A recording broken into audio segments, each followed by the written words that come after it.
First of all, welcome to the Eastside Cannabis Producer Forum.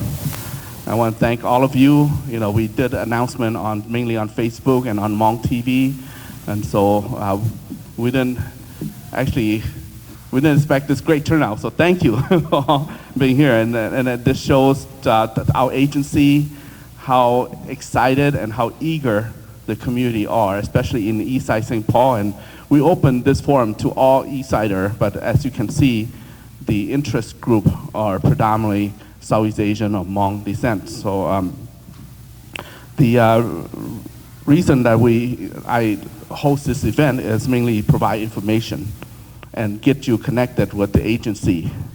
And it's important because information leads to the key for your endeavor, whatever you strive for. You know, lack of information can put us behind.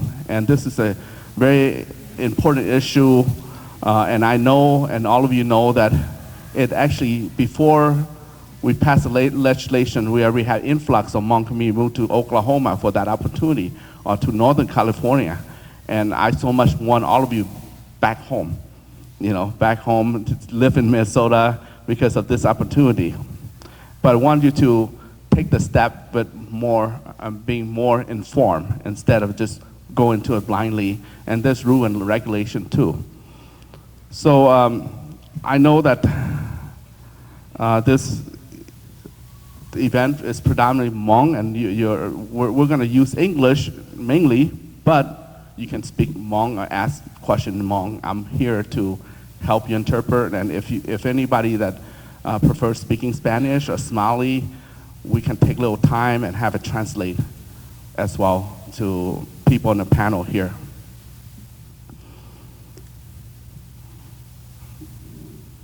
Okay, so now I'm kind of, and also some small minor detail, restroom is outside. This is the gym, so part of my office, we didn't have, we're low budget, not the office and also the campaign, we're low budget.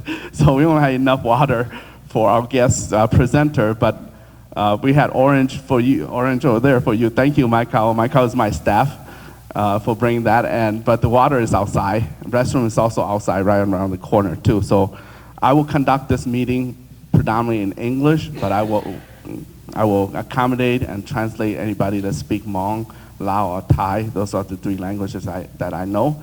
And nhớ rằng số này số tu cái mẹ tôi nó khá chỗ của tại bên mỏ sang bảo là chàng của tôi chuyện nữa tại bây giờ tôi chống bảo lên nó ha của chỗ sáng tại đây cậu tại lên tên đó sư đây cái mong TV nó mà lấy trang tạo cho số trái sử dụng sáng cái mẹ tôi nó khá tao biết tại khó cứ của event nó do là ha khó cú sa mẹ cú sa bảo lên chàng bên mà trả kế lục ban chỗ mẹ cho yang tận đây.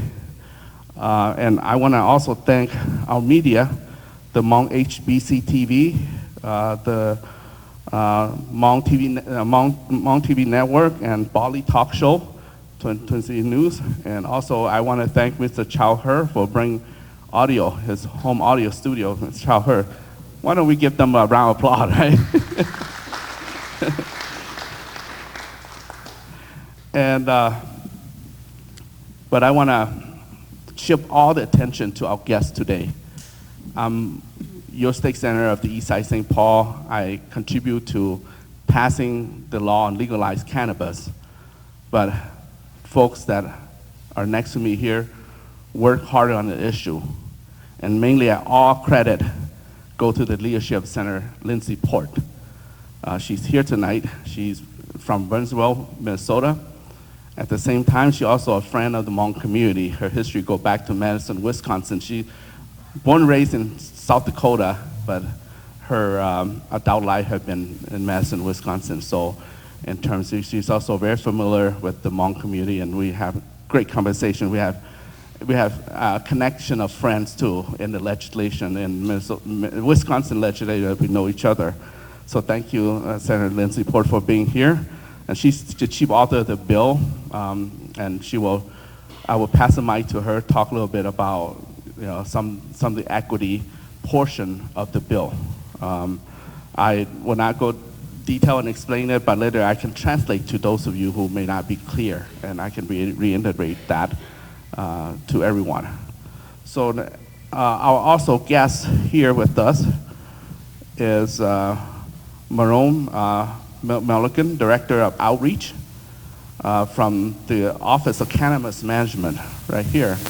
They're the one that will set the rule. They're the one that will implement the tax that we pass in legislature, and perhaps licensing too, right? So this is the reason I want you to connect, because I can only do so much as a state, and we're make law. We're not the one that's gonna work with you on the details. So that's why I invite them here, and thank you for making the time. Also, maybe later, Sophia Linenger, Director of Government Relations, will be here with us too. And Charlene Briner, Director of the Office of Cannabis Management, will be here as well. And then we also have Department, let me go down to Department of Agriculture. We have the Commissioner himself, Tom Peterson, a good friend, is here. And let's see, Anthony Cotile, Section Management, he would be talking about hemp production or hemp growing and the difference between hemp and cannabis.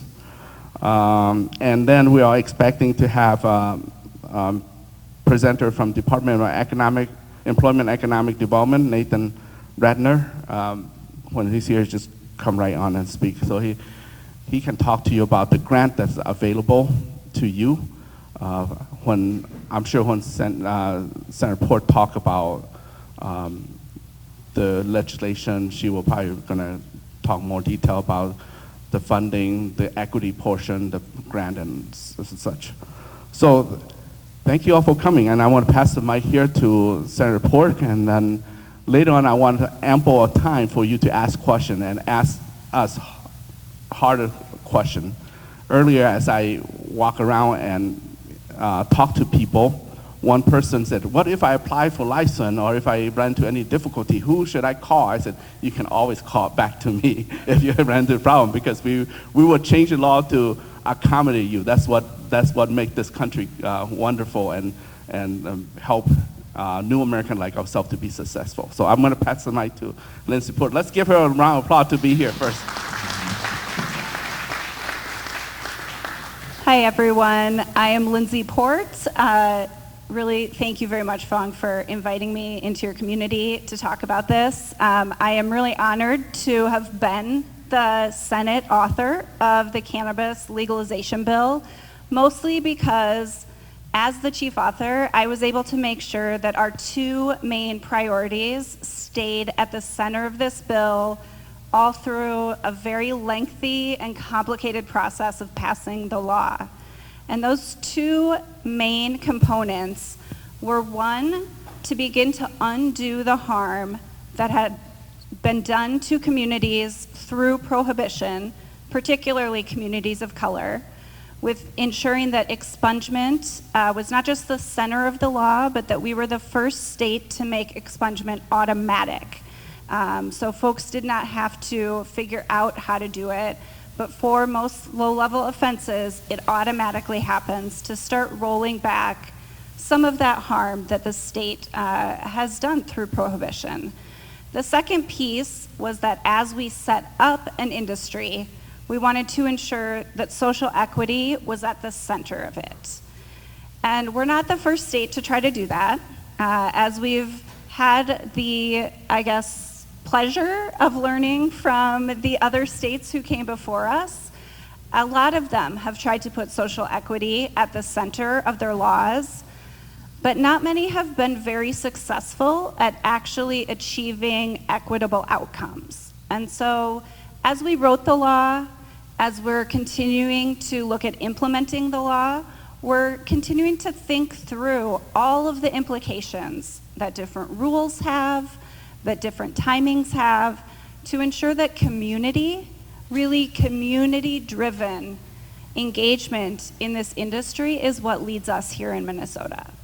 And we're really focused on doing that in a couple of ways, which as a legislator, I get to speak at the beginning and be all excited about a law, and then I get to go pick up my daughter from ballet while they answer all the hard questions.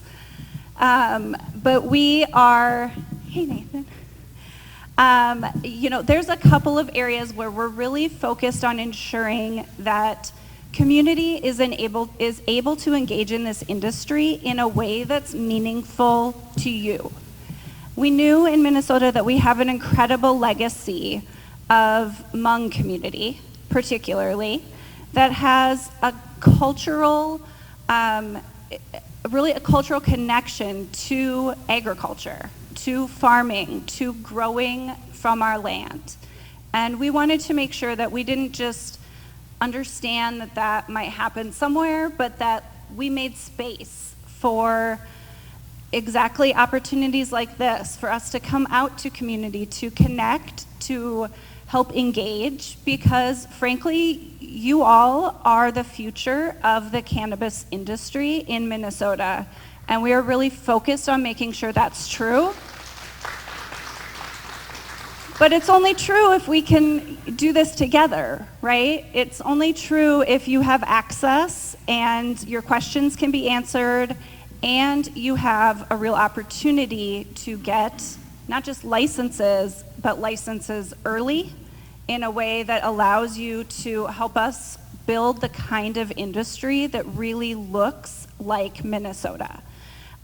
So that's a huge piece of it. And I was in conversations today with the Office of Cannabis Management, and we've been working on a policy potentially to do sort of an early mover cultivation to get seeds in the ground earlier that would have required us to sort of put a hold on some of the social equity goals that we have.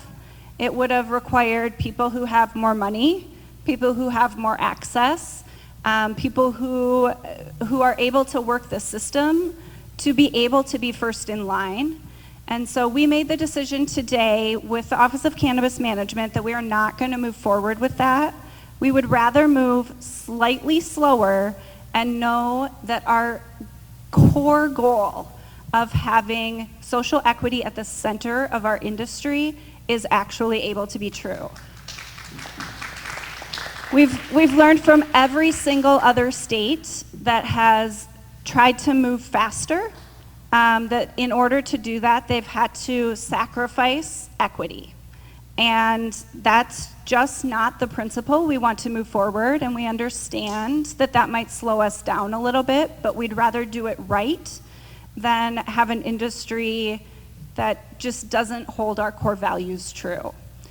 And as far as upholding those core values, we can only do this if it's accessible to people, right? And so that is where the grant programs that Senator Hur was talking about really come in. We have a number of grant programs that we codified with this bill.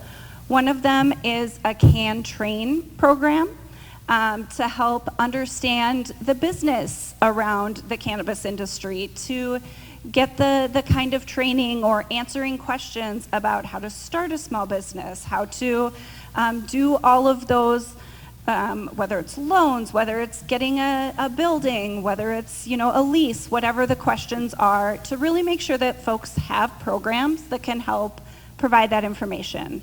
We also have a Can Grow grant program specifically for communities of color, for new farmers, new American farmers who are interested in getting into the cannabis industry, to help with things like both learning the industry and the types of equipment that you will need, but also making those first investments in land or equipment, things like that. It's going to be a really critical program because we will need cultivation to get up and running pretty quickly. We also have a Can Renew program. This is the program I'm most excited about. I sort of thought we would have a lot of difficulty passing this through the legislature, but no one ever asked me about it, and that was fine. I was happy to just let it keep going until the end. And really what it is an ongoing, starting in year 2027, $20 million a year investment into communities who have experienced disproportionate harm from cannabis prohibition. We know that means communities of color. We know that means communities that suffer from poverty. And those communities can come together and put up an idea. It does not have to be cannabis related. It's really, what does your community need? What are the investments that you need to be able to thrive as a community?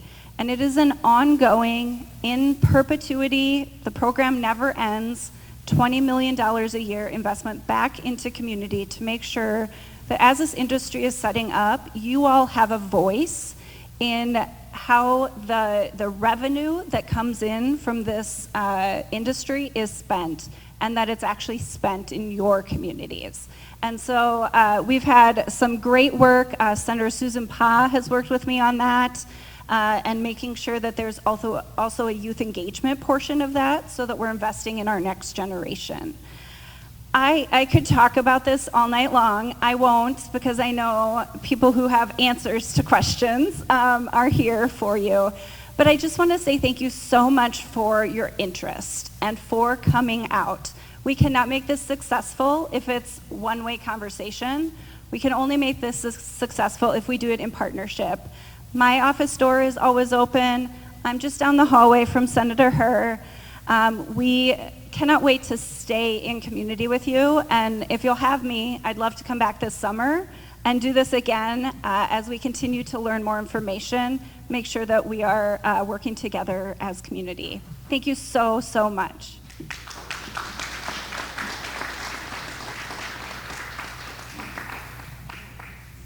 Oh yes, one other thing, and I'll let Sophie, who just walked in here, probably dig into this a little earlier, but the one piece that we are completely set on with the program, with the licensing, is that social equity applicants, people from communities of color, communities that have been more harmed, new Americans, are able to not only get their own sort of licensing pool, but they will get first mover access, so those licenses will go out earlier than the general licenses. We want to make sure that not only do social equity applicants have access, but that you have early access to get in, get your businesses set up, and help drive the industry in Minnesota. Good hand of applause to Senator Lindsay Port. I'm gonna just sum up what she said here in Hmong. Nếu tôi ham chỉ tại social equity nó thì cho khuôn sọn vậy nè, thì bố有晒过một cái章节过cho nhỏ cho khuôn sọn vậy tàu lại sinh ổn định cho bang bạc nữa mà, thì cho khuôn sọn vậy thì trong lại East Side và North Minneapolis và Frogtown thì nó mỗi khó dạng từ rồi là bao, sau đó nếu tôi học training grant program nó thì cho non-profit, và mấy một công hữu nó thì nhiều mỗi cho nhà tôi cho mẹ apply tao choลูกค้าตัวnày cho mang hát rồi ha, thì cho chỉ bao nè thì nóยังmột cho công hữu lại cho nèลูกค้าmẹลูกlang lộ, sau đó nếu một có can grow program nó chỉลูกป้าmẹ choคือô lang lộ nó có ô của do ha, nếu một can renew ha nó thì can renew program nó thì cho federal 有冇lên nên có 5 million choลูก帮助cho khuôn cứ cho nhẹ nên chỉ tên mình luôn là tên nó luôn là cái cho mang là nữa sĩ mang tên là chỉ cho luôn ra luôn là nó sẽ bị ôn cho cái này to cho bị thằng nó. Then next I'm gonna pass the flip to agenda here and pass the mic to the Office of Cannabis Management, Sophia. Sophia is here, so Sophia, you can talk a little bit, and then we can have Q&A later after everybody talks. Okay. And I'm actually going to have my colleague Marone go first, and then I'll go second, but we're both here from the Office of Cannabis Management. And hi everyone, my name is Marone Melican. I'm the Director of Outreach here at the Office of Cannabis Management, and I just want to first by thanking you guys all for being here. I think that this is very telling of the role that I play, is being able to actually be in community, speak with real people that essentially, like this bill, I would say was really intended for, right? When they talk about the reparations or repairing harm within communities that were over-policed or that were historically harmed because of cannabis prohibition, oftentimes it looks like a lot of communities like ours. And so being able to be here within community, this is my neighborhood, I'm from the East Side, and so it feels good, it feels like home, and I'm just grateful that I'm able to be in front of you guys today. Just to kind of get us started, I was hoping to just talk a little bit about like who we are at the Office of Cannabis Management and how we got here. I think Senator Port did a great job of really talking about the legislation and how honestly incredible it was to pass something like this. We're not the first state. We have so many to learn from, but I want to say that we're going to do it best so far. And I think that all the folks that are with me here today, really value and really walk within equity. And I want to say from the Office of Cannabis Management, so many of our decisions are really centered in that and wanting to make sure that we're not veering away from that we really move with what the intention was of the bill, and we're thinking of those people with every decision that we're making. And so just to share a little bit of who the office is specifically, we essentially are the chief regulatory office for adult use cannabis across the state. And so we are the ones that are basically implementing the bill that was put in place. We're the ones that are building the infrastructure for licensing and the regulations. We are looking at all of the pieces that were from the bill that were essentially designated to rules and essentially launching the rulemaking process. And just to kind of explain a little bit about what rulemaking is, I think my easiest way of explaining it is it's really the teeth of the bill. Like the bill had so much incredible information in it, but then you have to think about how do you actually implement this? And what are the rules and the protocols that people have to follow in order to actually participate in the industry? Whether it is the labeling and the packaging, whether it's around like how they in fact like plant the seeds. Like you'll hear from my colleagues that this is not a easy industry, and I'm sure many of you know this as well. Like it is, it comes with a lot of costs, and it comes with a lot of just like being essentially very careful and making sure that we are doing it right. Because when you think of cannabis, comes in many forms, but for some people it's medicine, and so it's something that they're putting inside their bodies. For others, they consume it in different ways, and so as a result of that, Minnesota, just like many of the other states, is really committed to doing it right and making sure that we are launching a very safe market just as much as we're doing it equitably, and just as much as we're doing it so that it's really supporting the folks that we think that it was intended to really support. I'll say one last thing about the bill itself. One thing that I loved is that it was very, I'd say catered to like how do we think about Minnesota grown folks? Like how do we think about the folks that are here, the small businesses, the farmers? How do we make sure that they have an advantage within this system? And I think that that's the way that we move at the Office of Cannabis Management in all of the decision making that we're doing as well, is recognizing that there are people here that are very qualified, that can lift this and that can enter this industry, and why don't we give them a chance? And so it's very exciting to be able to start something new. But to share a little bit just about the law, because I think it's also helpful when it comes to just the context around cannabis, is effective of August 1st of 2023, essentially it was the full decriminalization, which essentially allows the possession, use, and home grow of cannabis for people that are over the age of 21. Oftentimes I hear within community, it's folks saying, oh, adult use cannabis is legalized. That means that anybody can use it. Folks often even think that, oh, I'm over 18, I can participate. Very much so not the case. It's very clear that it is designated for folks that choose to use it being 21 and older. And so I think it's important to call that out, because just as much excitement as there is also concern from different folks, and being able to kind of address that from our side as well, and recognize that there are state agencies that are working to ensure that we are protecting youth and children, making sure that we are thinking about how do we ensure that the use isn't making its way into schools and such. And so it's kind of a catch-all of making sure that as we stand up this industry and that we are repairing harm within communities, and that we are finding opportunities for people to gain generational wealth, that we're also protecting our children and our youth and people that could essentially be vulnerable to cannabis as well. Within the law, it does say that you are able to use, possess, and transport cannabis paraphernalia. So that's kind of, I think, examples of that could be like the items that you see related to cannabis, such as like the tools and such. You can transport, or you could possess or transport up to 2 ounces of cannabis flower in a public space. You can possess up to 2 pounds of cannabis flower in a person's private residence. And so really being able to kind of understand what do those look like, while the law did say that adult use cannabis is now legalized, it's also very important to know what can I have at certain points in times and what can I not, what can I be carrying with me, because even with this, we still have to protect ourselves and make sure we're protecting community along the way. I think another piece, because I know that there is a lot of interest when it comes to the home grow of cannabis, right?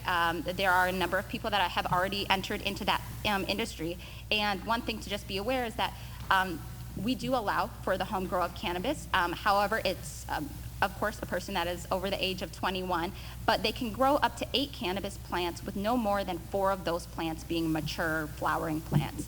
The other thing to just keep in mind is that it has to be in an enclosed space. So it can't be something that, like, you know, your neighbor across can just be able to take a look at. And so recognizing that there are a lot of complexities with that too.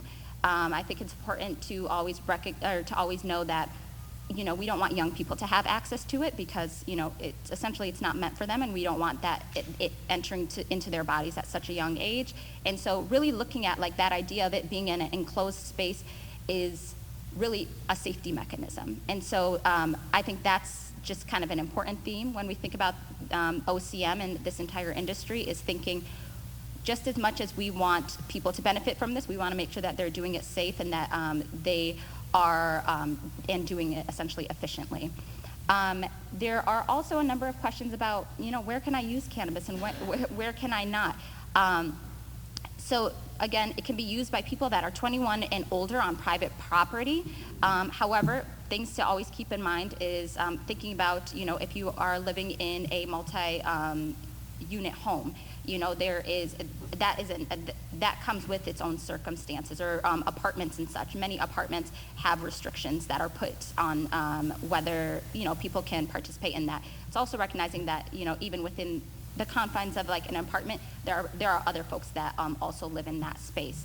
And so also things to keep in mind that I think is really helpful for people to know is that it can't be used when operating a motor vehicle. So folks driving and consuming is, you know, still something that is prohibited.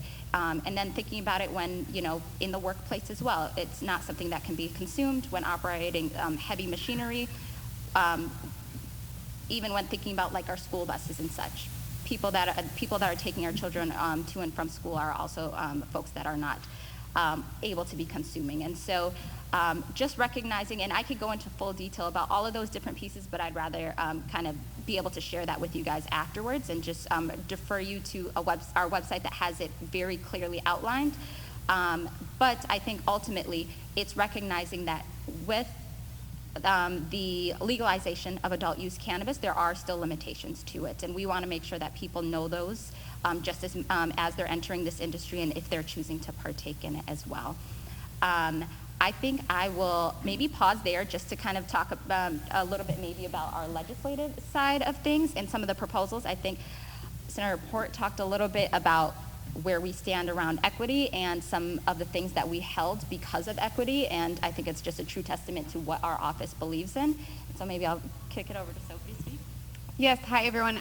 My name is Sophie Leiniger, and I work as the Government Relations Director with the Office of Cannabis Management. And so in partnership with Marone, we have been trying to get into many rooms like this as possible, because as a new state agency, maybe you are familiar with our other state agency friends who are up here and the over 20, but we are a new state agency, which means we're also strengthening and increasing our number of staff, because we do want to be under Marone's direction and our outreach team. We want to be accessible to Minnesotans, and just like Senator Port said, dialogue with state government and with community absolutely matters, and we would like to also be able to do that work. And so because my daughter, thank you all. They'll answer all the hard questions. Yes. Thank you, Senator.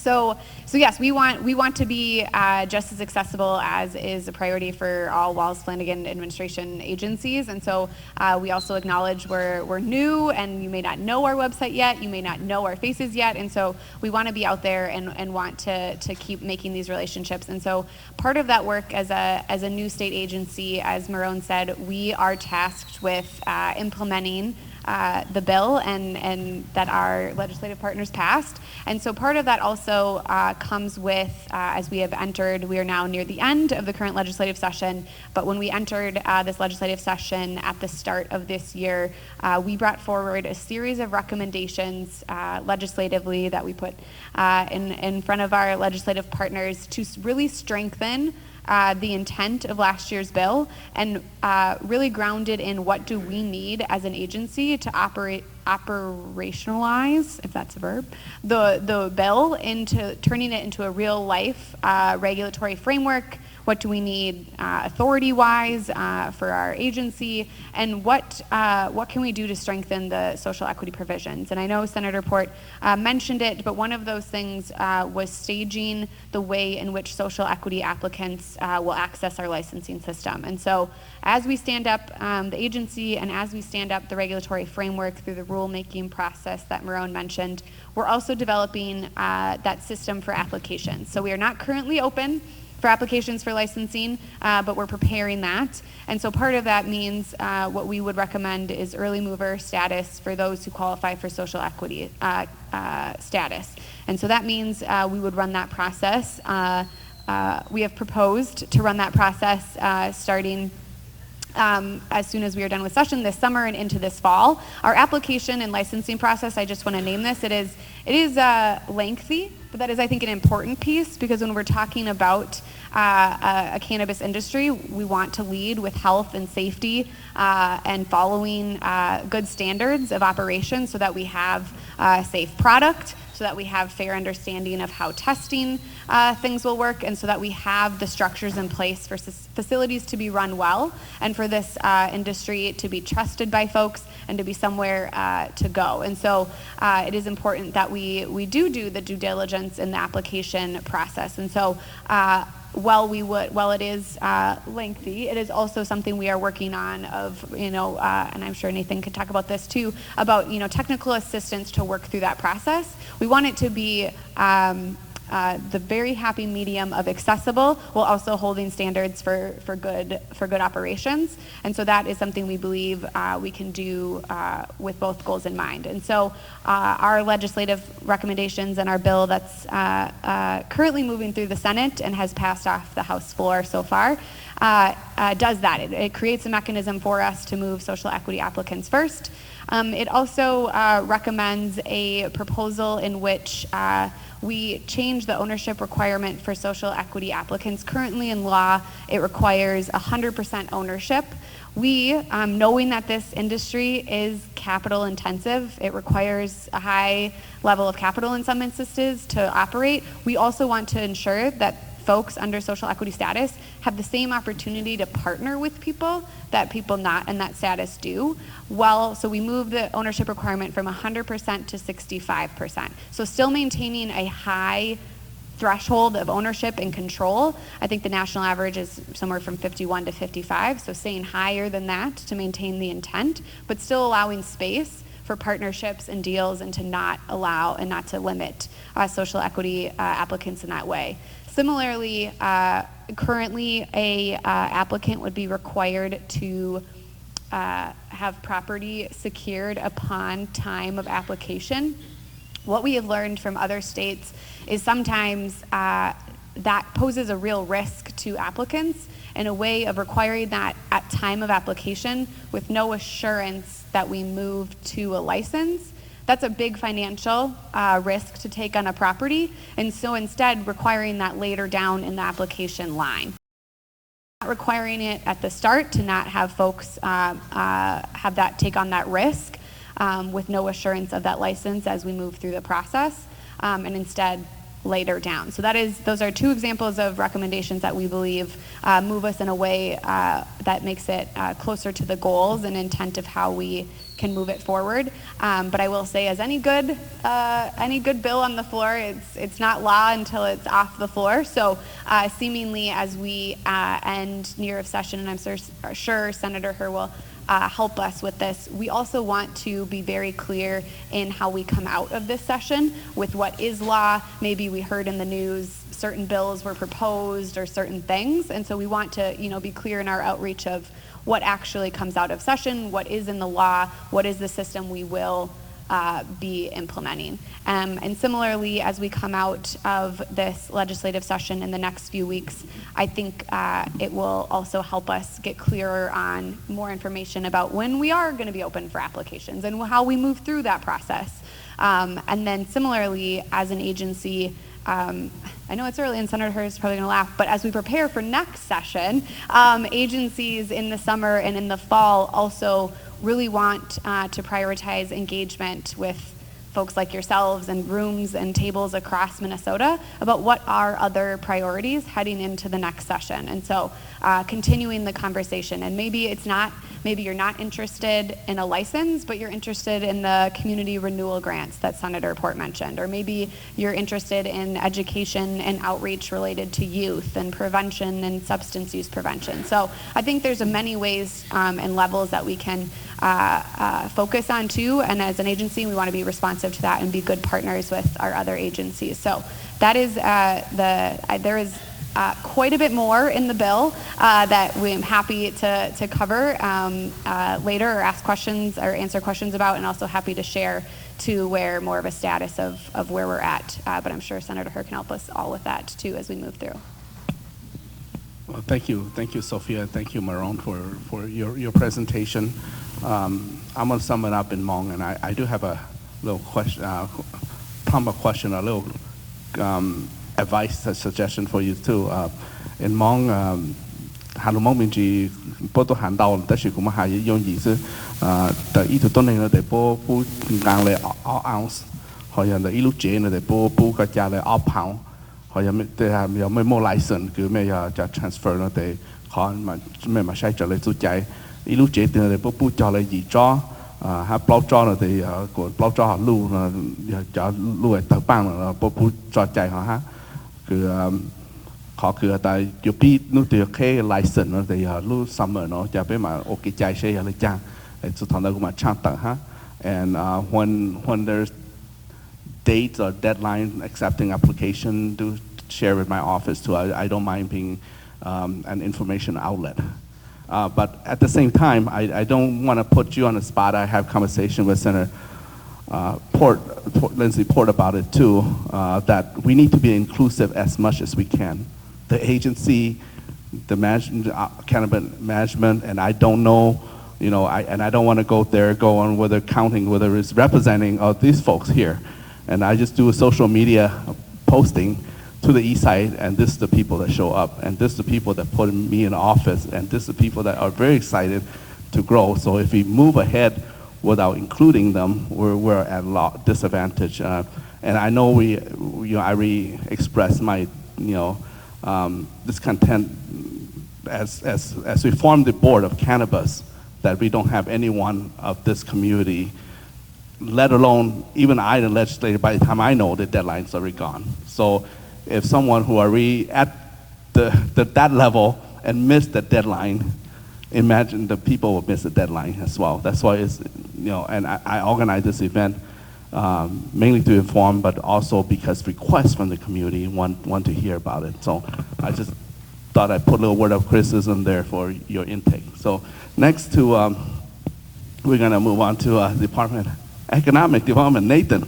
Radner. So go ahead with the presentation. Thank you, Senator Hur. It's a great pleasure to be here tonight.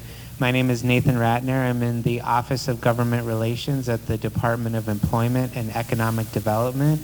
I'd also like to acknowledge my colleague, hauv Lee, who is also at the Department of Employment and Economic Development and is a great resource.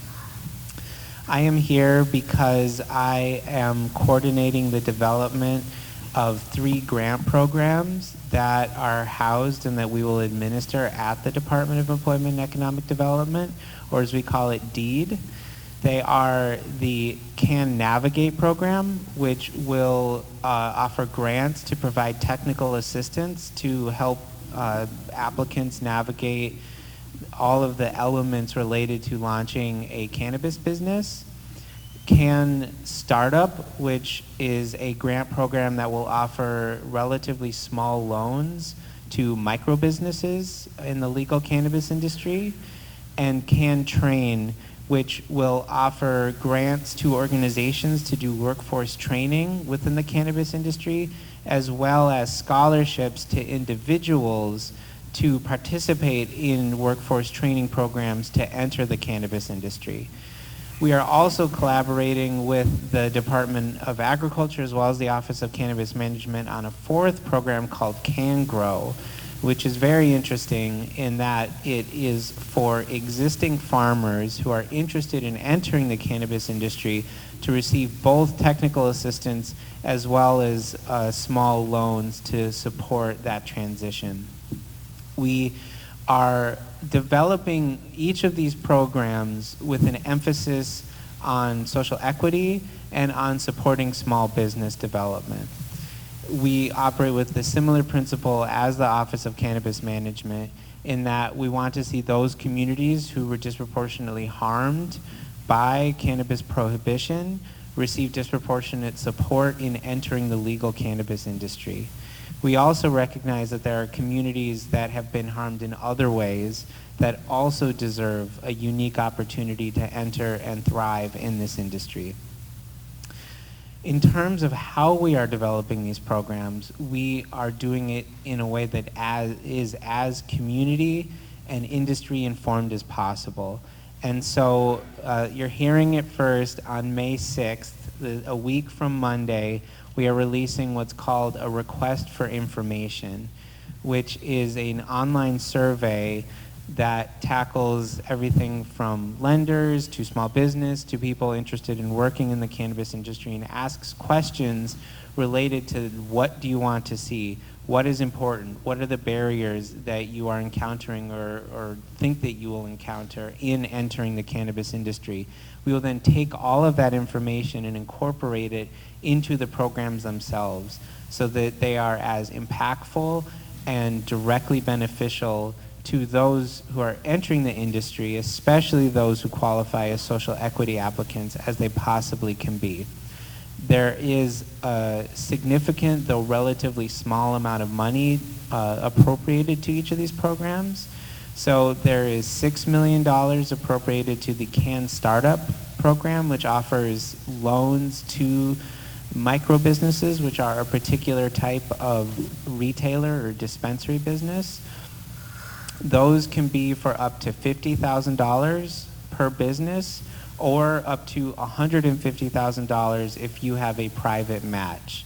So if you have $150,000 of capital, you can get $150,000 from a loan through this program. Otherwise, you can get up to $50,000 with no need for a match.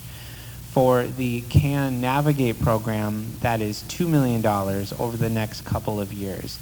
And that will go to organizations that can be nonprofits, that can be for-profits, who will help small business and entrepreneurs navigate all of the different elements, from how do you apply for a cannabis license to how do I get lending, how do I meet all of the regulatory burdens in terms of product safety, in terms of security and finance and banking related and insurance, all these different very complex elements that exist specifically within this industry. This grant is designed to provide support for. The Can Train grant, so the Workforce Development Program, has $4 million appropriated to it, $2 million this year and $2 million next year.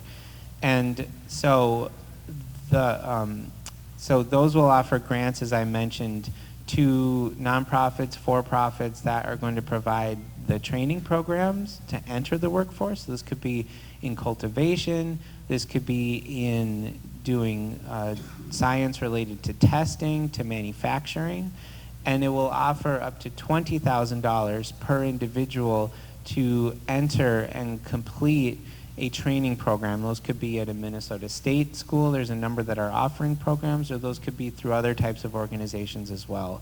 Those $20,000 scholarships will be offered by a lottery. So it's not going to be individual by individual. It's going to be selected, and this is to maximize fairness in terms of who gets them. Can Grow is very similar, and again, this is an emphasis on folks who are already farming. And I know within the Hmong community, agriculture is very important, and there's some incredibly skilled farmers. And so this is a grant program that may, interest folks in this community, and even more than maybe some others. And so again, we are working in collaboration with our partner agencies to get that one off the ground and make it as impactful as possible. So I'm happy to answer any questions. I have cards. I'll be here through the whole night. But again, I want to emphasize how important this request for information is that will be released a week from Monday. We'll work through Senator Her's office to make sure it gets to everybody, and that the responses that we receive to this survey are going to structure all of these programs.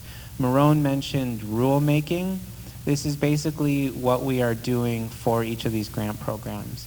We know what they are for, but in terms of how we focus them and how we ensure that this money goes to creating as much impact in your community and other communities as possible will be determined by what we hear on this survey, on the request for information.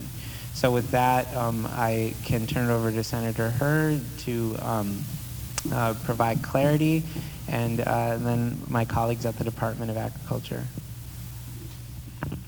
Thank you. Let me sum it up in Hmong just in case. Yeah, thank you, Nathan. So Nathan, chọn jalu tani cho hạt đã một grant cho số lại một hai chợ loan thì giờ ta kiểu mấy giải nhà họ mới khó lang lỗ để bố một cái loan program là chỉ cho phẳng cho ilu lang lỗ thằng đó giờ ta mấy một match để bố cản giải mấy cho nhà cho mấy là ipo chỉ cho phẳng đó mà. And Nathan, are those forgivable loan or is it just a straight loan? Those are straight loans, but again, that is a question that we are going to work with.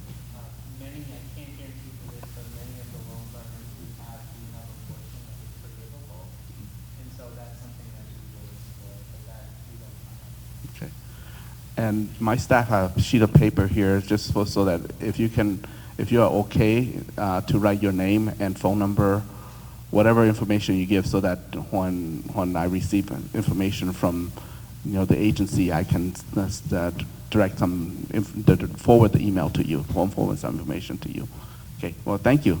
Now let's have our commissioner, Tom Peterson. Well, thank you, Senator, and it's really an honor to be here tonight. And thank you all for coming out here on a Friday night, and it just shows the interest in this, and I appreciate the invitation from Senator Her. I've been able to work with him for many years. He actually served on the Agriculture Committee for many years and was a great partner. And he'd always talk about how much agriculture and how much farming there is in his area and how it's in the culture, as you've heard, and everything. And so we've tried to build programs at our department that support that. And so we, in supporting the work of the Office of Cannabis Management, I always want people in this room and others to know that we have lots of other loans and grants too. And I can share that link with you, but if you ever just go to our website or you Google Minnesota Department of Agriculture loans and grants, you'll get a list of about 35 different programs that might work for you where some of these other ones might not. We have things like a beginning, not that you need a loan, but a beginning farmer loan. We have a down payment assistance if you're looking to buy a farm. We have a beginning farmer tax credit if you're buying a farm from somebody else.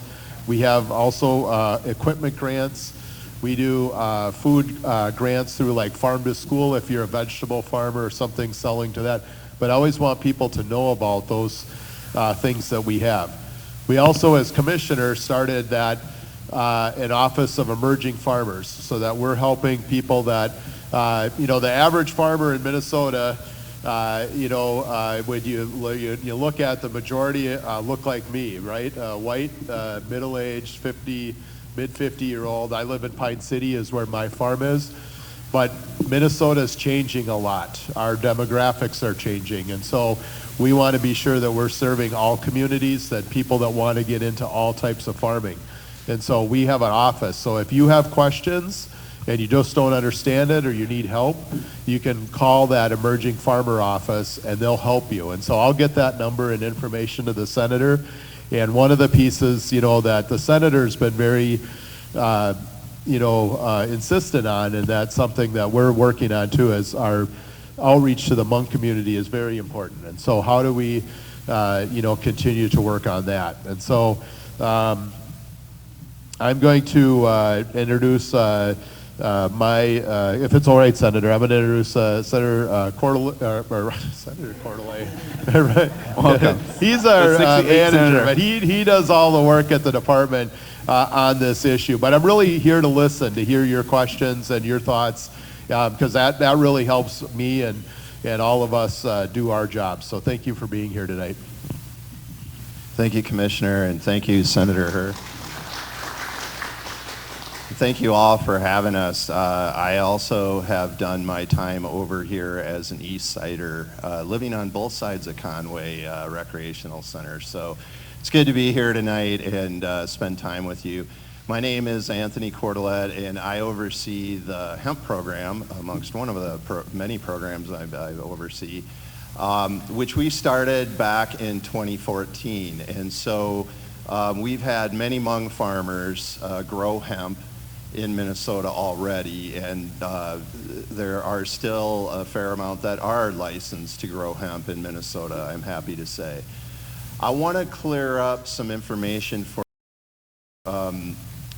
that might be fairly confusing. What is cannabis? It's many things. You have a plant called cannabis sativa, and many people refer to it as cannabis. However, it has legal definitions now, and not only does it have legal definitions within the state of Minnesota that define it differently, it has a legal definition at the federal level. So there are words like marijuana, cannabis, adult use cannabis, and hemp. And what the heck are all those things? Well, they're all the same plant. So when I talk about the hemp program, and Office of Cannabis Management talks about the adult use program, we're talking about the same plant. The difference between those, and it's very important for you if you're going to get involved in this to understand what those differences are. Marijuana federally is the prohibited form of cannabis, okay? Adult use cannabis is now defined in Minnesota as cannabis. It is not legal federally. So for those of you that would get a license eventually to possess, 2 pounds or 2 ounces in your person, and you try to go across the Wisconsin border, that doesn't work. So the law works within the state of Minnesota.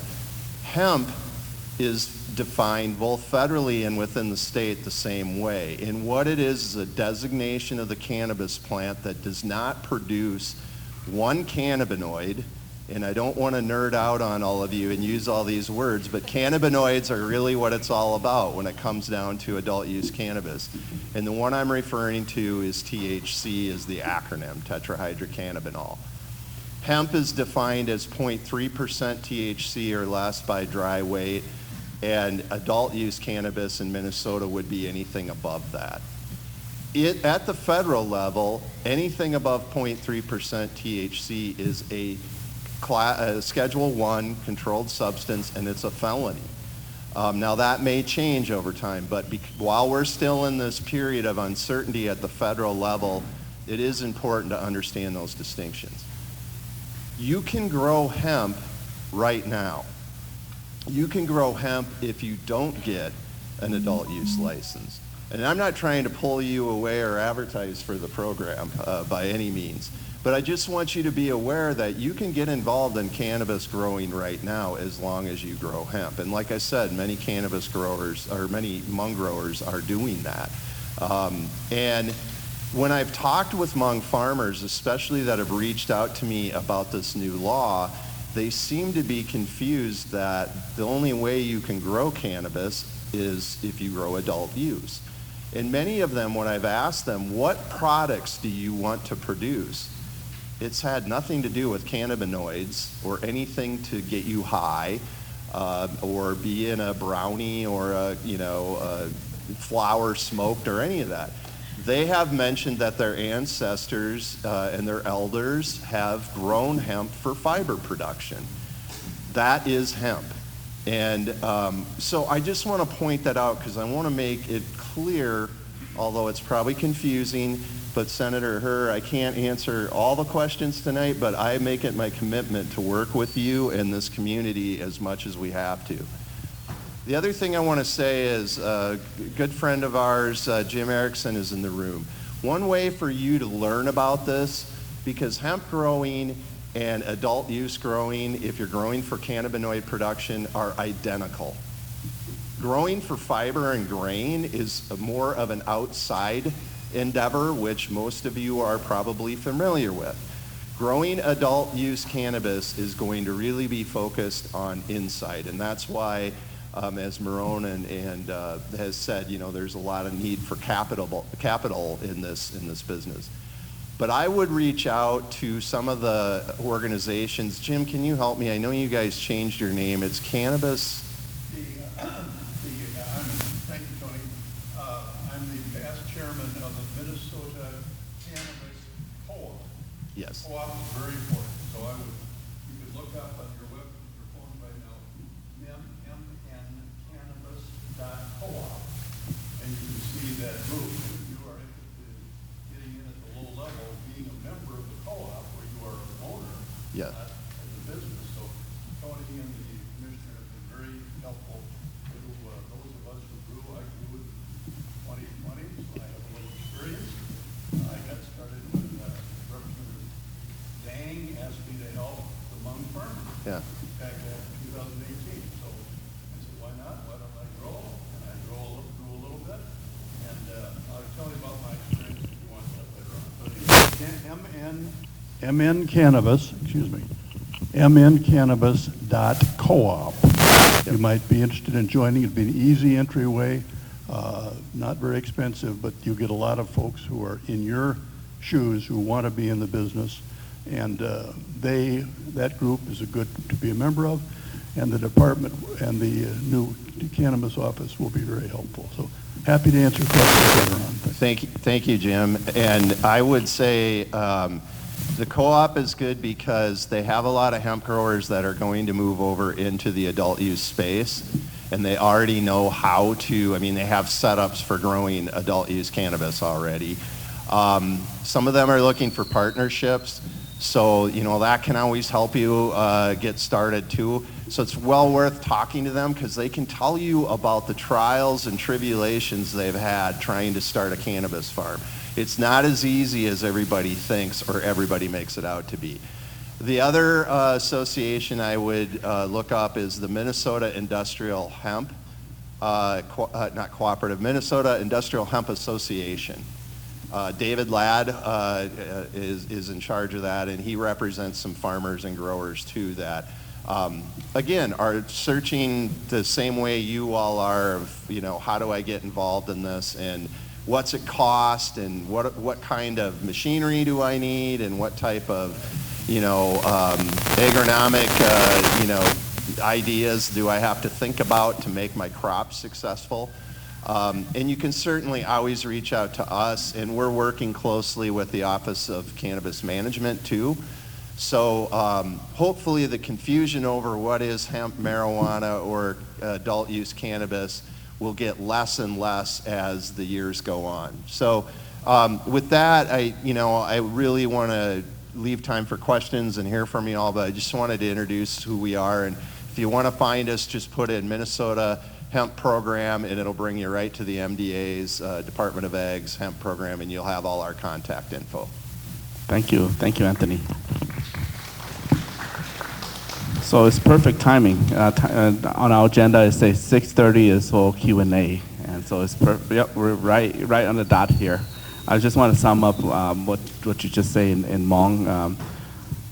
所有人佢俾判啲聲人啦，我哋應特個 website 得啦，哋透露你冇俾錄講好，俾錄講好我當我呢有咩上幫子咩叫你冇播錄講好le Office of Cannabis Management OCM 啦咩冇 D นะ咩冇登到 D 的 D the website is DED right DED what's the website what the website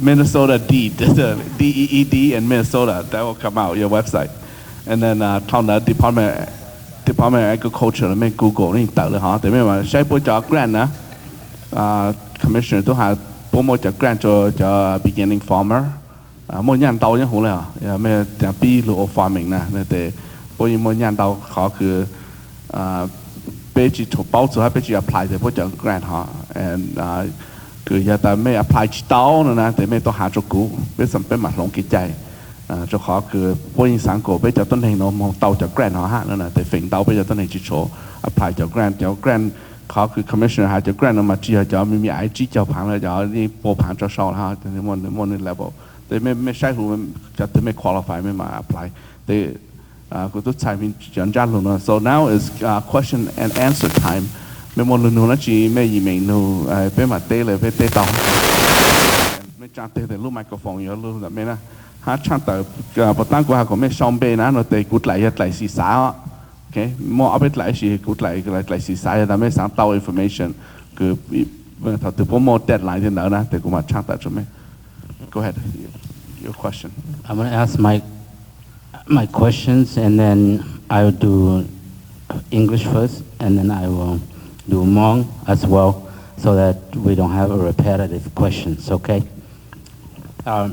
First of all, I want to thank the state legislature, particularly Senator Port and those who helped author the bill for the cannabis bill that is happening here in the state of Minnesota.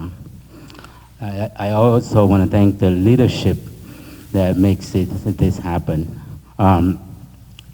My question for you is probably more like equity, more diversity, and fairness. Now, I know that you have created a board to oversee the policies and procedure that you are developing.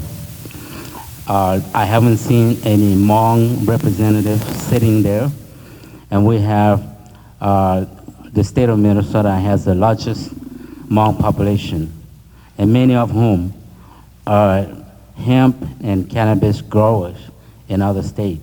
They invested money in other states, and many of whom are farmers. You know, the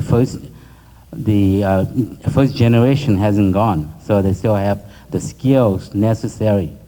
They have now the knowledge, but when you are deciding, you're making decision without them, without having representation on the decision-making level. Besides, the staff, what I don't want to see is, I don't want to see the decision makers are not any Hmong. And then you have the outreach worker who is a Hmong, who has nothing, no decision at all. But because you want diversity on the staff, then you have to hire a Hmong person. I don't want to see that happen, okay? And I want to say that loud and clear at this level because it's important for us as a community to be able to trust the government that we live in and that we praise. Yep. And so can you go directly to your question? And I think that's Yeah. that's a very good point. And you know, I'm sure we'll take that in and we'll figure it out in our agency. But Yeah, appreciate so you. my question for you is how, besides coming out to here, how are you reaching out to our community, number one? You talk about grants and programs. A lot of time, so I have been on your side of the table. A lot of time, grants and programs are given to agency that hires someone who does nothing but sit there all day, think about how to write a good proposal. And by the time the money gets to us, there's nothing left. So my question for you is, how are you going to diversify that so that my community gets the same thing?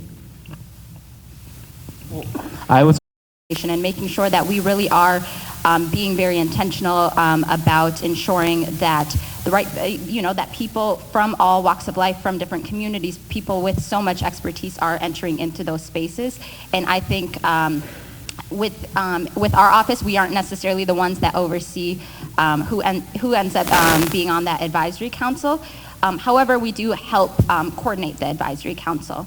And so I know, if I'm not mistaken, there's a few positions that are still, seats that are still open on that. And so I could say for myself as like an outreach director, we'll still make that commitment to ensuring that we are sharing that widely and that we are making sure that that representation is there. However, I just want to make sure that the distinction is there as well, that we aren't the ones that necessarily oversee who ends up on that council or what that process exactly looks like.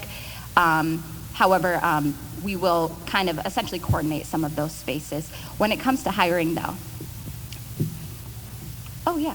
Yeah, okay. Do you think so? Okay.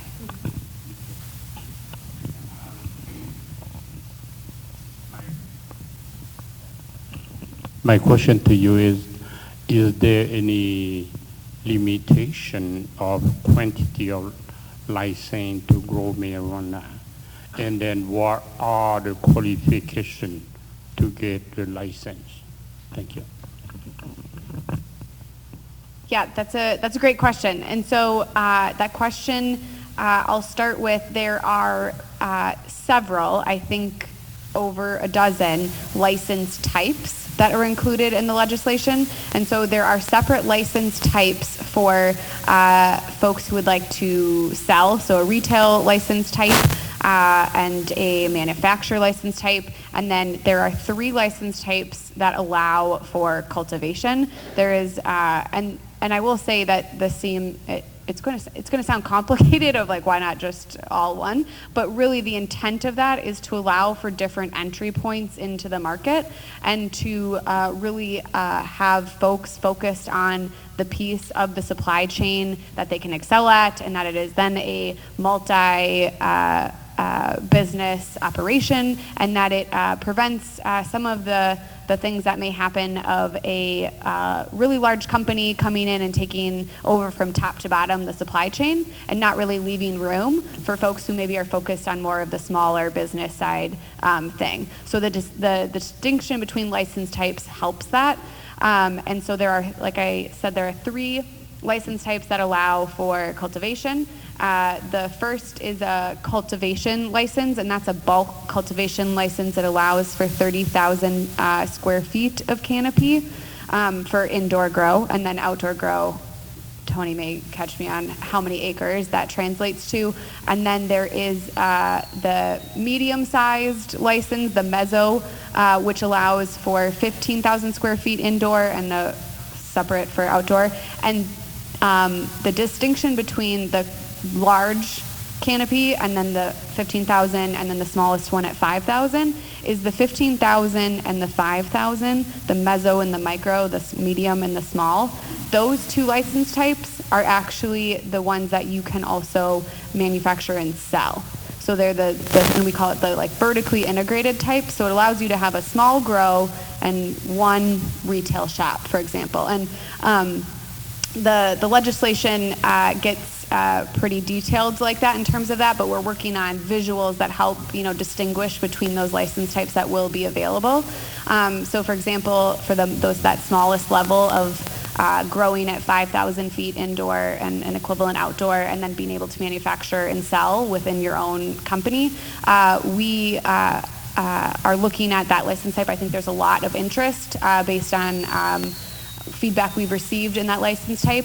And so to your question on limits on license types, folks would only be able to hold one of those license types. So you would not be able to do a large-scale cultivation and a retail. And that is in the intent of trying to limit, large companies coming in and, dictating the market and ensuring that we do have room for small businesses.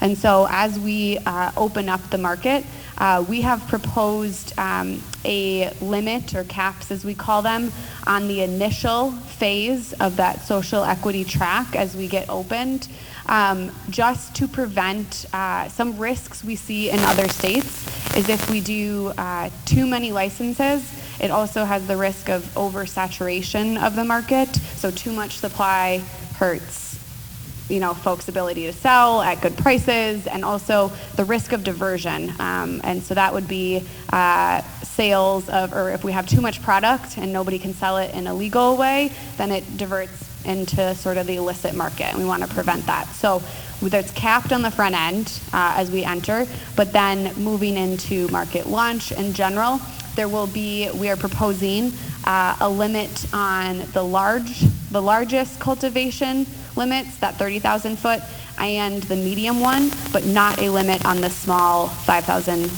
square feet one that can also. So that was a lot of detail, and happy to follow up with in writing of the distinction between those license types. But it's a good question because we limit on the front end and then limit a few on the general, but then there's also license types for delivery services or transporter services.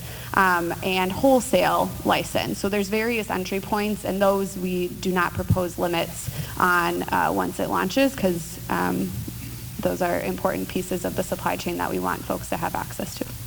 And I would just add to it too, from the hemp perspective, to grow hemp you also need a license, and you would get that through us. There's no caps. Anybody can get a license. It does have a fee. And we open our licensing in November, and we close it. Actually, it's closing on the 30th on Tuesday. We have to do that because we have to report all the farms to USDA, because hemp is open to crop insurance, just like any other commodity. You may find as this develops, Sophie mentioned, capping licenses on the adult use side because of protecting the marketplace from overproduction and things like that. Hemp is going to be kind of unique because we need thousands of acres, for example, a year just to make fiber plants viable, right, for manufacturing fiber products. So as an adult use grower, you can also have a hemp license. You can't what we call commingle your lots. Your hemp has to be separate from your adult use, but you can do it. And you may find that there's years where there is overproduction in the adult use market, or there's overproduction in the hemp market, and it's not worth growing one or the other, and you can get into the other market by getting a license for that. So I just wanted to add that too. Yep. Sai Minh Chi đó của cho hành cho lô cũ đó chỉ của Sai Minh Chiอย่างnày là giờ ta mới cho tao ban tao chế thì chỉ một limit là chỉ một license rồi mới cho gì cho là thế là chỉ một license thì mới dùng một cho chỉ bộ chỉ pan square feet nó thì họ nói cho nên hành chỉ một limit ha thằng đó họ cứ license fee để giờ application giờ chỉ bộ là họ giờ mới một cho cứ cầu chỉ square feet là để cho họ nó mộtตัว number làใช่Sophie trả taoตัว number นี่มาค่ะไม่ท่องได้จะไปเจ้า square feet แต่ในหมดตัว number เลยเขาจะเลยจะชี้ผ่าน square feet จากการลงรถแต่จะตัดชั่วไปจิตต้องมองขาแต่ตัวมองปูไปจะไหล number แต่ยิ่งแค่หลังพอ and do we have the number of the limits? So once we launch the market and really, like Maron mentioned, the rulemaking process, that is sort of the linchpin of what we are waiting for to launch the market, because we do want good rules in place that are informed by experts and subject matter experts. And so we're working through that process, and then we'll launch. And so we have cultivator licenses, so that largest 30,000 foot indoor limit, and it is only grow proposed 25 licenses for social equity applicants and 25 licenses for general. And so that is, and by general I mean non-social equity applicants. So 50 total with the split down 50-50. So reserving space for social equity applicants is an important piece of this. At the manufacturer license, which is that just manufacturing, 12 and 12, so a similar 50 split, and then mezzo, which is the middle grow plus you can sell and manufacture your own, is 12 and 22 and 22, so 44. And then retailers, which would allow for up to 5 locations, but just selling, no growing, at 100 and 100, so 200. And so that's like once we open, but there will already be the social equity folks moving through that sort of pre-approval track, if that makes sense. And the rest of license types, we don't propose caps on because we are not worried about the oversaturation, overproduction piece on these other license types. Next question. All right, I got questions that probably either the Office of Cannabis could answer or Commissioner Peterson and Tony could answer from MDA point of view. I work with a lot of elders, and some of them have raw land, and the question is, they ask is that how do they prepare, are there any prerequisite preparation to the land in terms of either county or state certification so the land to be tillable or farmable? So are there any pre-requirement? And then the follow-up to probably Tony is for the hemp. As you alluded to, one of your Hmong colleagues shared with you that, yeah, we do have a deep and long history of harvesting hemp for fiber. And not many knew about the seed base.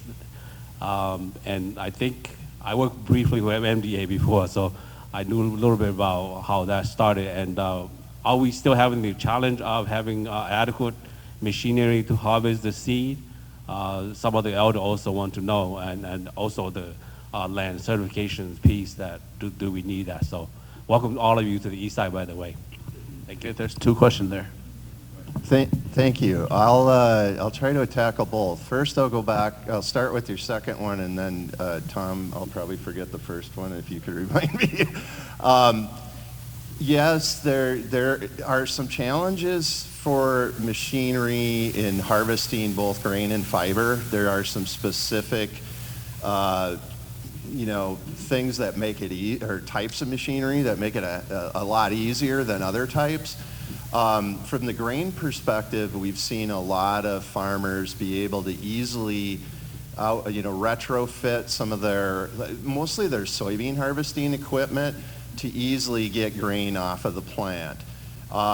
I think the biggest challenge with all harvesting of hemp is that it's fibrous, period. Whether you're cutting it for fiber or you're cutting it or you're harvesting it for grain.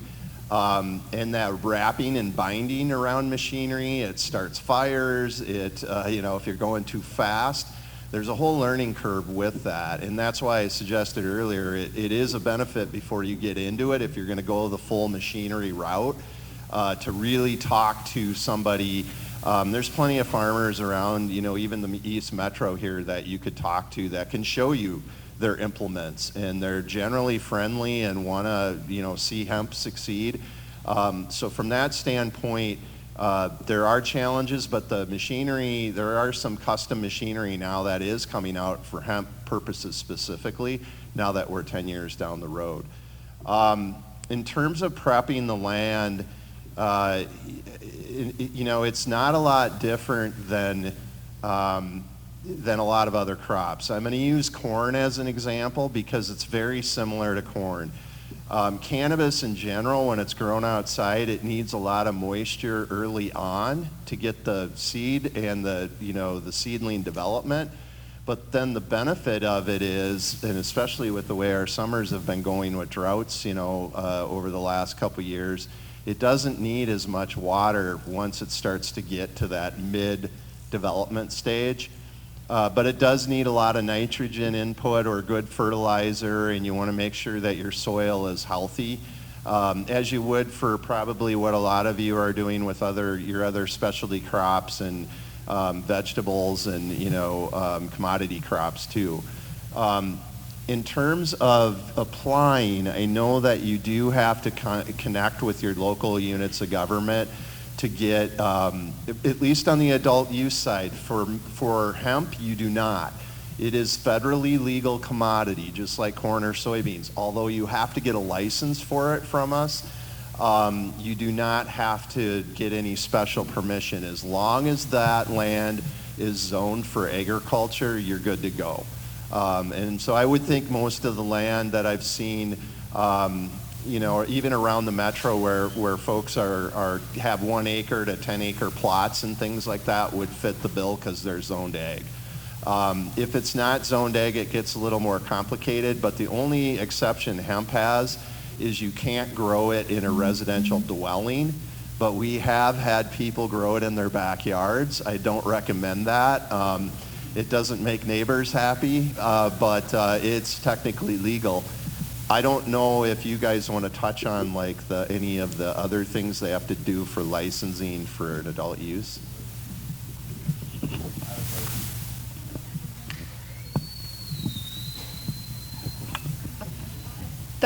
Yeah, I'll go quick. And I think, and thanks Tony, because it's an important piece. So for adult use licensing, once we open that application process, the law last year also calls for an important partnership with our local cities and counties. And so as a requirement for licensure, it does require being in compliance with local zoning laws and having that confirmed by the local government. And so that is for cannabis businesses, both including those growing, selling, and manufacturing.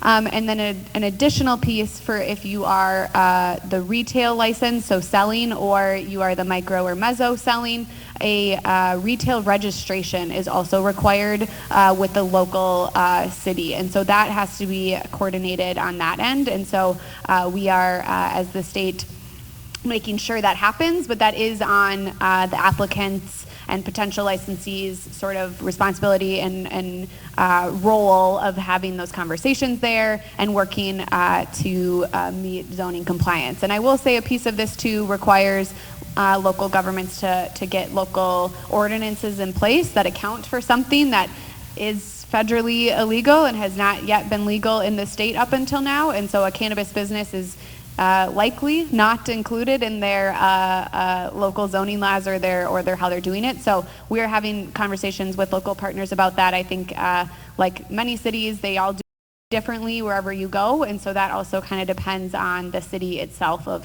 how far along they are in that development or where they will zone it. So that's a piece too. But yeah, that is falls a little bit less on what we are able to control as the state and more so on the applicant and the local government in terms of those conversations. 2 questions.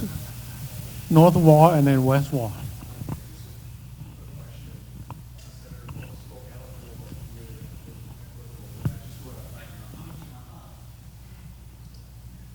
Hello. Can you guys hear me? Yeah, Senator Port spoke eloquently about commuter equitable. My question is that I've not heard you guys spoke about the financial aspects of being in the cannabis business, because I know that the financial institution treats the cannabis business differently, and being part of the community and being involved in that, and also being part of the community, but a community of color.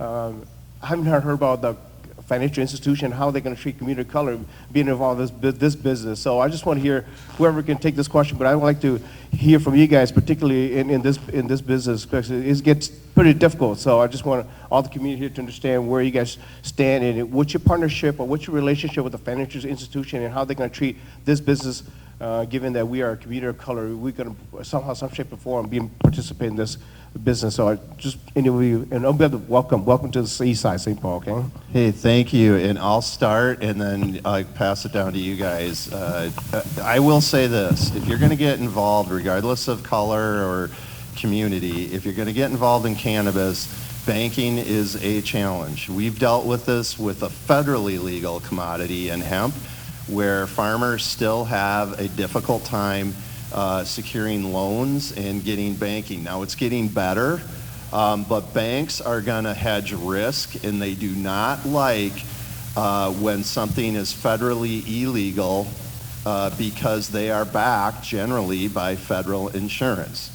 And so that has been a big issue, and it's just flat out because there's still this controlled substance, oversight over marijuana. In terms of, there are banks around that will give you loans certainly for hemp. They're willing to take that risk now because they're getting more familiar with it. I haven't heard any issues with, at least on the hemp side of things, with communities of color not getting loans and things like that. And if you do run into that on the hemp side, call us because we can help facilitate that. But I'd be interested, maybe Sophie or Marone, you could address that on the adult youth. Well, I can just start off by saying that, I think we also acknowledge that as a very large concern, and I'm glad that you also raised that. We all recognize that it is very capital intensive getting into this, and we know historically the challenges that a lot of people of color face with banks and the banking system in general. And so that is something that we're making sure that we're also calling out for folks as they're entering into this industry or considering it, is that these are very real considerations to make. Our office is having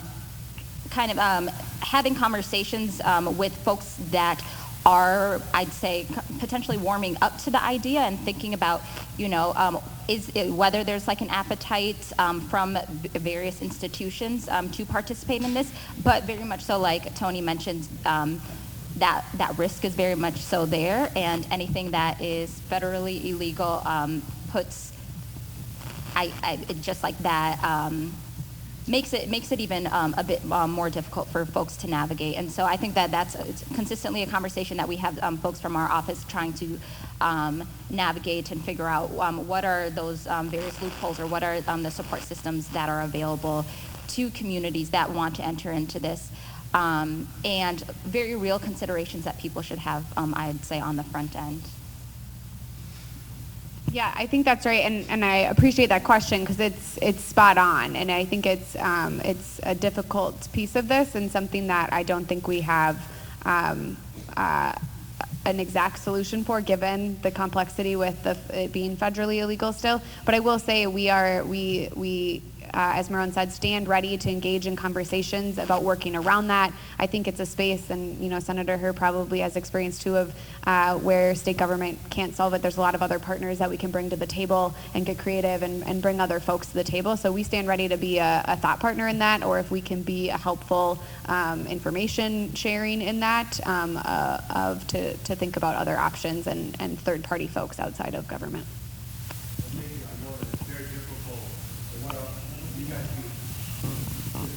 Thank you. I know that it's very difficult if you guys don't bring these institutions to the table and find a way, because I know that from just engaging with other states, because just illegality from the federal level is very difficult. Banks don't have nothing to do with it. So I just it'd be a partnership wise for them to come to the table if you guys were able to do something like that. And I'll look into that too. So thank you. Okay, I got a question for the middle guy in there. You're saying that there were programs that are gonna train people how to grow it, right? So if I were to run a production, do they gonna teach me how to market it? How to market cannabis stuff, right? So are they gonna help me market it? Yeah, that's my question. So that's an excellent question. The Can Navigate grants will go to, again, organizations, for-profit, nonprofit, that will provide training to entrepreneurs and small business owners. As I mentioned, there's $2 million in that grant program, which sounds like a lot of money, but when you start spreading it out over the many different areas that business owners will need in order to succeed in this industry, it actually is a small amount of money. And so, again, we are going to try and focus that funding as much as possible. So if marketing is something that is important to you, again, we will send out this request for information, but please fill it out and note that, because that will inform how we structure the program and where we focus the funds. I would also emphasize at the Department of Employment and Economic Development, we have a wide range of services available to any business owner, including those who are entering the legal cannabis industry, to support their success, including access to providers who can help support marketing strategy and development, such as the small business development centers, which are located across the state. If you're interested, I have a card. I'd be happy to help connect you to those. Yeah, so, you're good? Okay, yeah, so I have a quick question for you guys. When are we gonna start applying for the licenses? And then, I seen a lot of CBD stores and THC stuff, right? But the thing is, are they gonna get converted into retails too, or how does that go about? Thank you. Great questions. I'll start with the first one on the timeline. And so, like I mentioned, we are in the rule-making process of standing up the industry, and it is something we want to take seriously because of the necessary rules here, and also something that we want to get right from the front. And so we are, it is a pretty arduous process. Our rule-making process in Minnesota is maybe Senator Hurd knows this too, in comparison to other states, there's many steps involved, and it's for good reason, so it's done right. But we, as an agency, will work with the Revisor's Office and then the Office of Administrative Hearing. And so those are just two other entities too that make us go through this additional steps in the process. So we are on track for our timeline of finishing rules in early 2025. And so in early 2025 is when our rules, knock on all the wood, will be in a good spot, and then we would be able to open for licensing, applications for licensing. And like I said, the application process does involve multiple steps, and so it is not a 1 week turnaround in that way, but that's when we would be able to open for applications. And I will say what our recommendation does, that is in front of the legislature right now, would be to open up for applications for the social equity applicant track.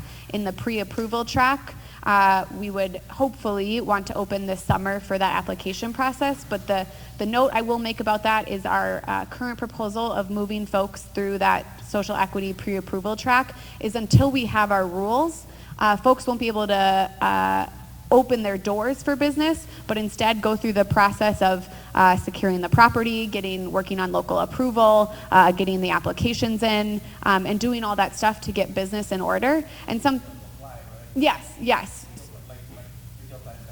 Not right now, not right now. And we would, not right now. And so we would aim for this summer for social equity applicants. And I will say that is dependent on the bill passing. So that piece is dependent on the bill passing. If it does not, we would not be able to open this summer. But the track of rulemaking being done in early 2025 is the timeline no matter what. And so we will aim for that. And that would be then when all folks can open their doors, because we can't have folks opening their doors until we have those rules in place so that we're all operating under the same standards. And then your second question was about the low dose. Yeah, so right now in Minnesota, we do have the lower dose market, and so it is hemp-derived THC. We're pretty unique. We're like the only state who did it sort of that way. We have THC products on the shelves right now that are legal if they follow Tony's very scientific definition of what lower dose is. But they do have intoxicating effects in the lower dose way. So those products are legal right now. It's legal to sell as long as you are registered with the Department of Health. So as the Office of Cannabis Management, they gave us a little bit of time to stand up before they gave us lower dose, but we will take over the lower dose industry as well. And so we will be both regulating the lower dose industry as it will continue. It's an important market here in Minnesota, and then also the adult use. And so those retailers, as long as you're registered with either Department of Health or when it's us with the Office of Cannabis Management, when we open for licensure for lower dose, we are proposing in our bill, and we're really hopeful we get it because we think it's important, is a mechanism to convert current registrants in the lower dose space to a comparable lower dose license. And we wouldn't have a cap on those. We would have as many lower dose folks as you need. And so it would still require you to apply to get into our licensing system, but as long as you apply and are registered and in good standing, you'd be able to keep operating until the license is good. So we want that mechanism, because I think there's over 3,800 folks selling lower dose. No. No, that is not okay, and I don't know if Tony has the scientific one on that. That because he's talking about raw flour of the flour that likely is the if it's testing higher than 0.03%, it is cannabis, and until folks have licenses to sell cannabis that is not lower dose, it is not legal. If that distinction works, yeah. Next question. Okay. Yeah. So thank you. We're gonna go with this is the last question, but we will reserve time so we can network and you can come and pick a business card, ask your question directly to these individuals. They are expert in their own field, and so we're gonna have this the next person, Bill, to ask your next question, or is it comment? Thank you. Is my mic on? I guess it is. First of all, I'd like to welcome you to the east side of St. Paul, where I grew up, and we were all immigrants from Poland and Finland and everywhere else at that time. But thank you, and welcome to everybody as well. I have a couple of questions. First of all, why so few licenses to sell? I mean, there's such a demand out there. Why so few licenses? It's 100 or 150? For retail? Retail, yeah. Yeah, and so I should note that the micro and the meso can also sell. So those are the caps on only the retail license, and so seemingly the micros, which will not be capped, we can do as many micros as folks want, will also have retail locations, and same with some folks in the meso space. So that is part of the calculation, is those license types will also have retail locations. And so this is also, I should also note, these are the numbers in which we think we should start with before and then once we have market data, what we also have recommended in the legislature is the ability to adjust those caps and those numbers after a 2-year period once we figure out, let the market a little bit. And I think what just realistically what you see in other states too is upon launch, it's the market figuring itself out, people are getting set up, and then it develops and changes over the time as you try to move this industry up and as it matures.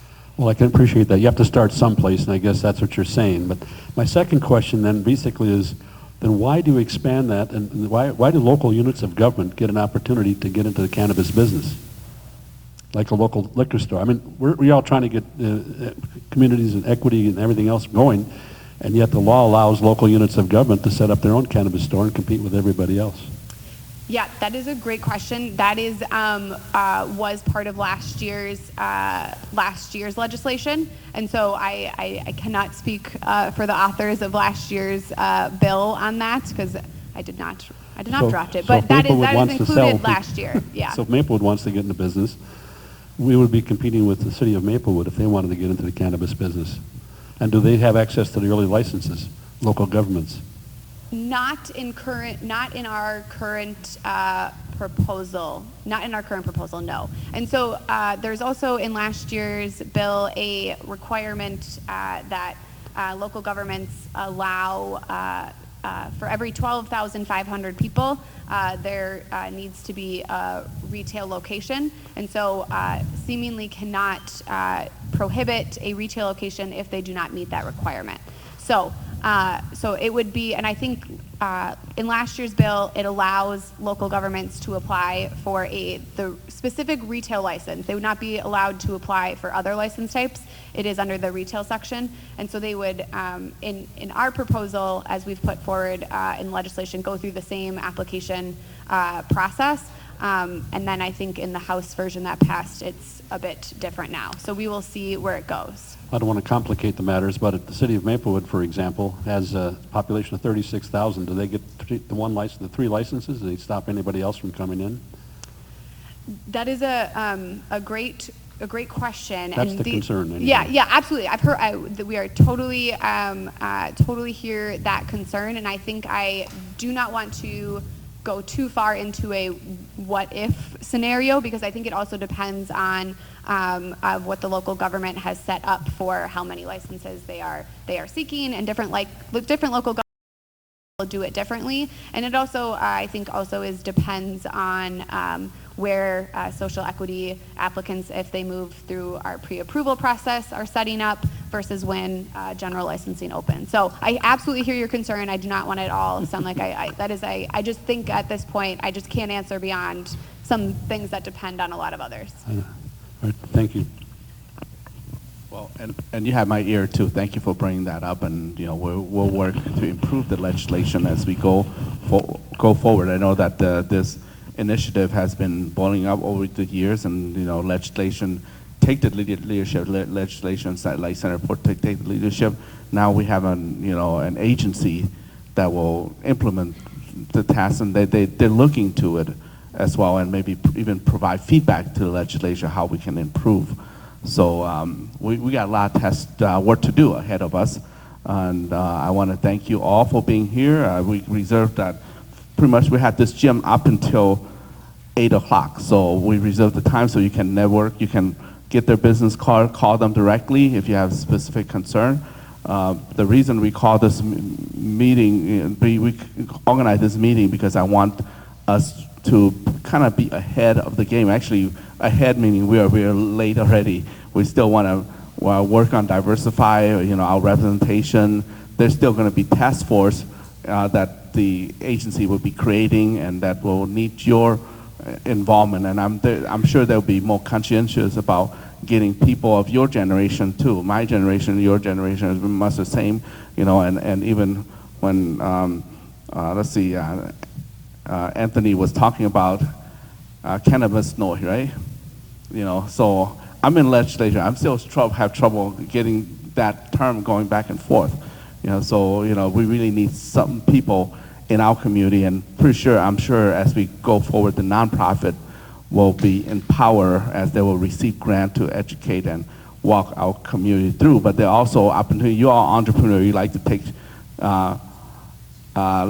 valid shortcut into things. You don't want to be trained and take a whole 2 years to be trained how to do it. You want to get to the chase. And I understand your nature of business too. And I'll switch into Hmong, but I want to thank all of you.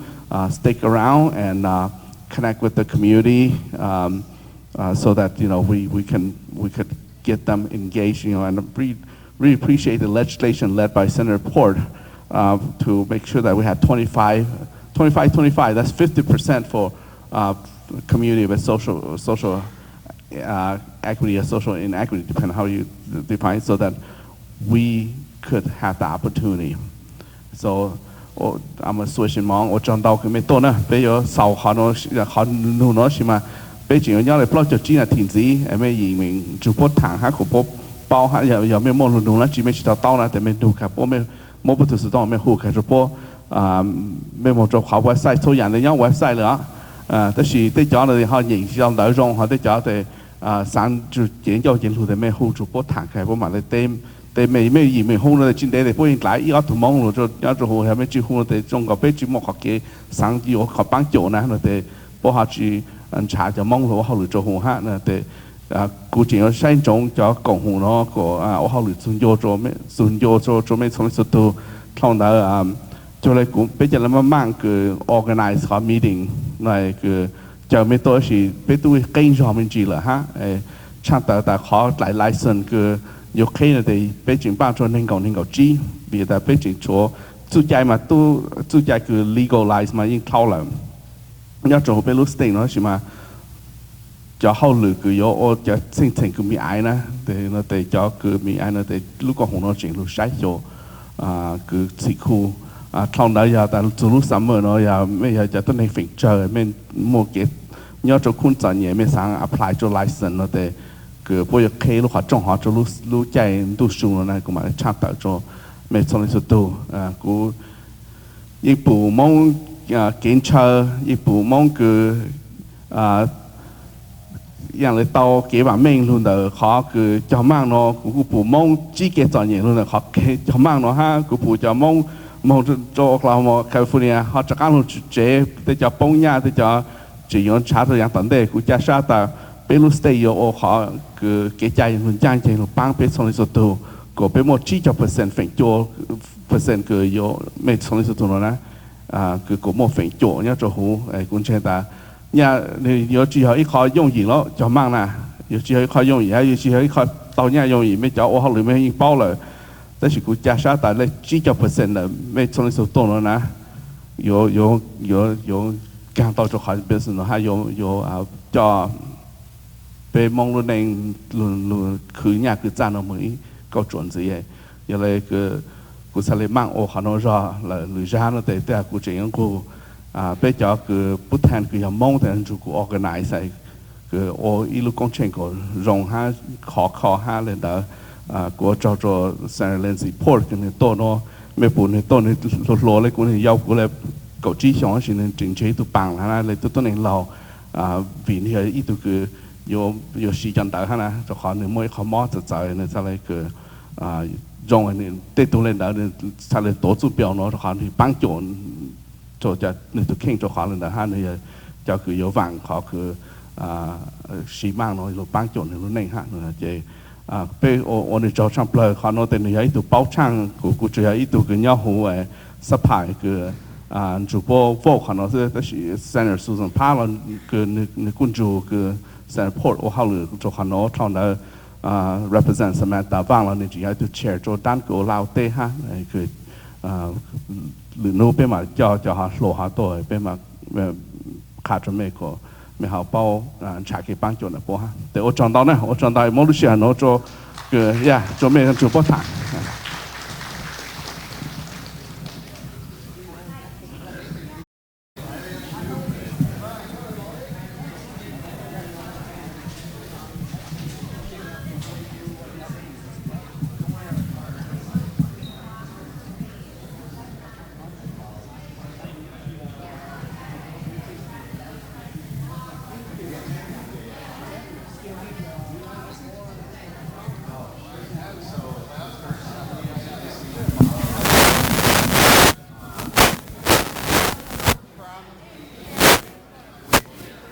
Thank you, brother.